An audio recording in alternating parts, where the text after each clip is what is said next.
यात्रीगण कृपया ध्यान दें, गाड़ी is arriving on platform number 2 पर आ रही है। धन्यवाद।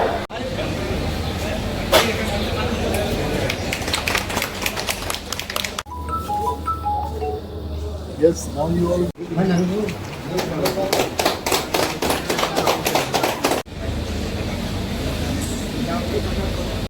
पीछे आयो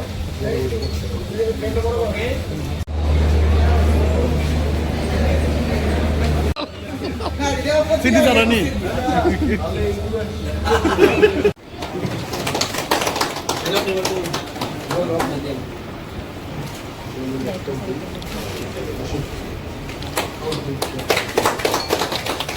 To the Honorable Agriculture Minister, he has already briefed you that Tulashikar RD block is really doing well for Kali Khasa and Horinarayan. And then the buyer, Saurabh Gupta, who's the proprietor of this Sublime Gourmet Private Limited Company, I personally know him. Whenever we go to the field, we keep telling people that you must start doing something which can bring you hot cash. And then when I met Saurabh, I told him that your company should come and explore buying Kali Khasa and Horinarayan. I'm really happy that he has given more price to the farmers. Normally it is around 55 rupees per kilo in the open market, but Saurabh's company is giving them 70-75 rupees. So Honorable Agriculture Minister already said that the aim of the government is to give more benefit to the farmers. And I'm happy that it should happen everywhere, not only in Tulashikar RD block. I think Pan Tripura we should be driving this very hard so that our farmers get more money. সুগন্ধি ধান যার মধ্যে 2.5 metric ton কালিকাশা এবং 0.5 metric ton Harinarayan আজকে রাজ্যের বাইরে যাচ্ছে এবং এটা যাতে মার্কেটে দেখা যাচ্ছে কৃষকরা কিভাবে লাভ হবে। আপনি বলছিলেন কৃষকরা লাভ হবে আমাদের লোকাল মার্কেটে, আবার এটা কিন্তু চাল না, কিন্তু ধান নিচ্ছে যাতে সেন্টটা থাকে বেশি দিন, এই জন্য ওরা গিয়ে সেখানে মিলিং করবে। এবং আমাদের মার্কেটে যদি আমরা দেখি কালিকাশা এবং হরিনারায়ণ আজকের দিনে 50 থেকে 55 টাকা পার কেজি আছে। আজকে এই সংস্থার কাছে এই এফপিসিগুলি বিক্রি করছে 70 রুপিস পার কিলো। উদ্দেশ্য বেশি দাম পাওয়া। আজকে জানেন আপনার কিছুদিন আগে এই সংস্থাই 15,000 লেবু নিয়েছিল, আজকে এক একটা লেবুর দাম 25 টাকা। অর্থাৎ কৃষকরা যাতে বেশি পয়সা পায় সেই জন্য আমাদের চেষ্টা। ওই সময়ও লেবুর দাম ছিল মার্কেটে 2 টাকা 3 টাকা, ওনারা নিয়েছেন 60 টাকা করে, 7 রুপিস। তো উদ্দেশ্য হলো কৃষকদের যাতে পয়সা বেশি পায়। আজকে কৃষি দপ্তরের বিশেষ করে অর্গানিক যারা দেখাশোনা করে, আমাদের মিশন ডাইরেক্টর রাজীব বাবু আছেন, আমাদের দপ্তরের ডাইরেক্টর এগ্রিকালচার দপ্তরের ডাইরেক্টর আমাদের জমাতিয়া সাহেব রয়েছেন, আর আমাদের ফরেস্ট মিনিস্টার নিজে এসছেন। কৃষকদের ওনার এলাকা যদি আমার দপ্তর, উনি মনে করেন কৃষকদের পাশে থাকা উচিত, এই জন্য উনি আজকে এখানে এসেছেন। আমরা সবাই মিলে রাজ্য সরকার কৃষকদের পাশে আছি।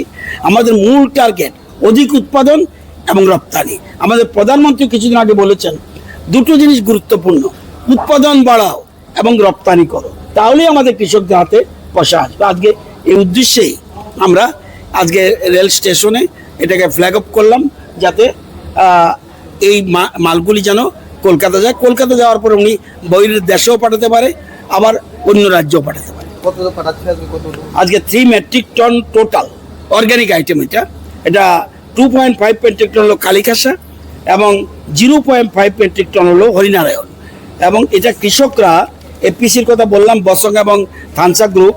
আর কৃষকরা হলো যেমন যারা কালিকাশা গোমতীর থেকে পাঠাচ্ছে তারা সুরজিৎ জমাতিয়া এবং মৃণাল কান্তি কলই এরা।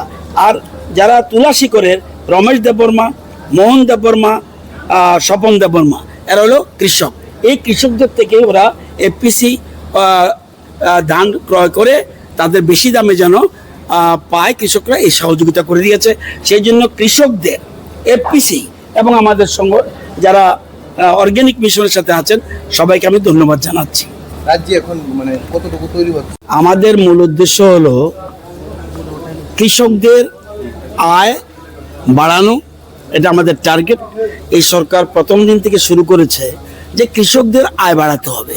একদিকে টেকসই কৃষি উন্নতি এবং তাদের কৃষকদের হাতে যেন অধিক পয়সা যায়, সেই জন্য আমরা প্রথম দিন থেকে শুরু করেছি।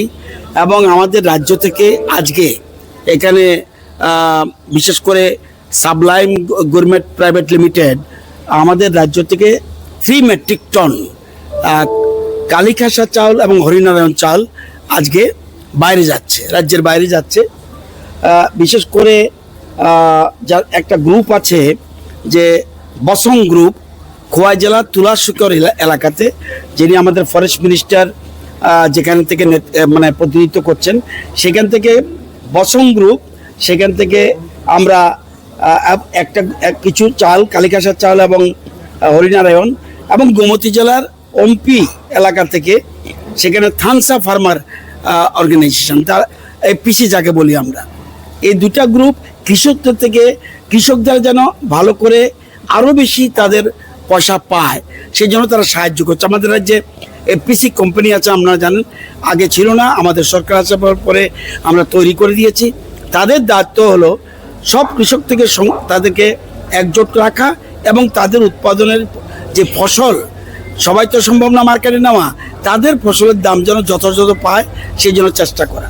আমরা জানেন শুধু এটা নয়, আমরা এখন পর্যন্ত 56 মেট্রিক টন চাল পাঠিয়েছি, আমরা 579 মেট্রিক টন আদা পাঠিয়েছি, 53 মেট্রিক টন হলুদ পাঠিয়েছি, 680 মেট্রিক টন আনারস পাঠিয়েছি, 4.5 metric ton bird eye chilli পাঠিয়েছি, 15,000 লিমন পাঠিয়েছি, এছাড়া বেল, তেঁতুল, পান এগুলি আমরা বাইরে পাঠিয়েছি। উদ্দেশ্য কৃষি ক্ষেত্রকে মজবুত করা এবং কৃষকদের আয় বাড়ানো। আপনারা জানেন 5,600 টাকা পার মান্থ ছিল মানে কৃষকদের মাসিক আয়। এখন আজকে আমাদের সরকারের আসার পরে এখন আমরা এটা দাঁড় করিয়েছি 13,590 টাকা পার পান তাদের ইনকাম। এই উদ্দেশ্য এটাই। Earlier only 2,000 hectare is organic cultivation is there. Now at present 26,500 hectare organic cultivation is going on. So this is most important as because organic item already they are getting maximum benefit. So this is for your information.